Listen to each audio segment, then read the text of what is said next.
All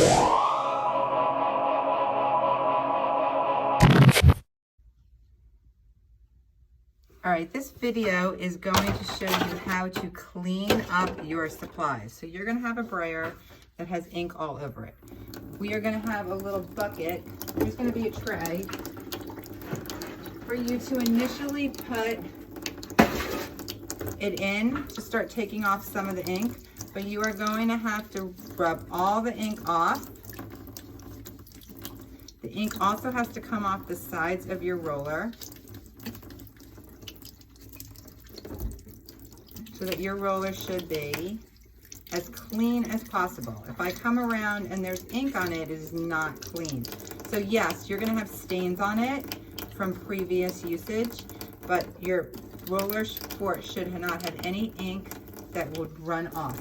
When you put your roller down, you're gonna put it down so that the bar is down on the table, on the counter, and you're gonna stack it neatly on that side of the sink so that it is laying flat down like this, not like that. I'm gonna do that.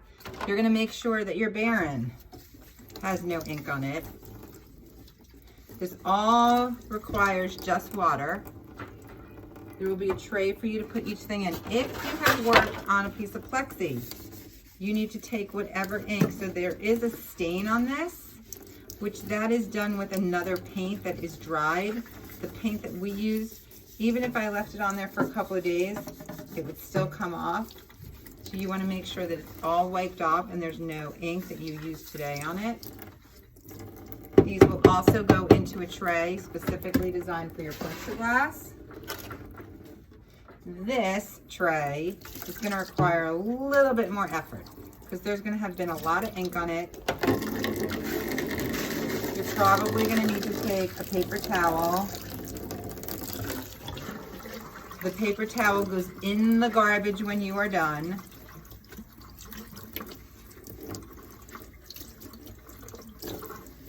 Make sure all that ink, whatever is on there now from when you started, is probably stained.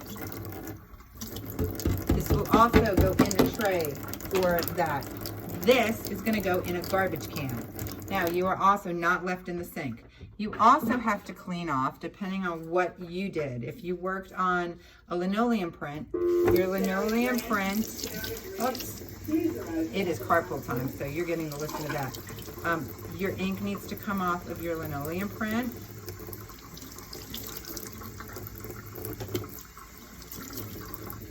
The best way to do it is just to rub it off.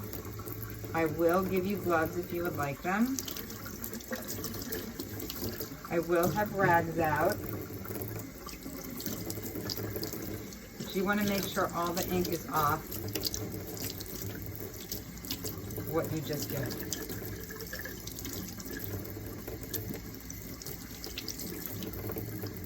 If you have worked on a collograph or you've worked on these styrofoam plates, the styrofoam plates can be cleaned off depending on if I tell you we are going to keep them or not. And you would just clean them off the same exact way. You would just rub the ink off and then put them on the side to dry. The collographs that are done on cardboard do not get cleaned off. Everything that's garbage goes into the garbage can and is not left on the sink. Anything that is in the sink also needs to be picked up and thrown out. And that is your cleanup for printmaking.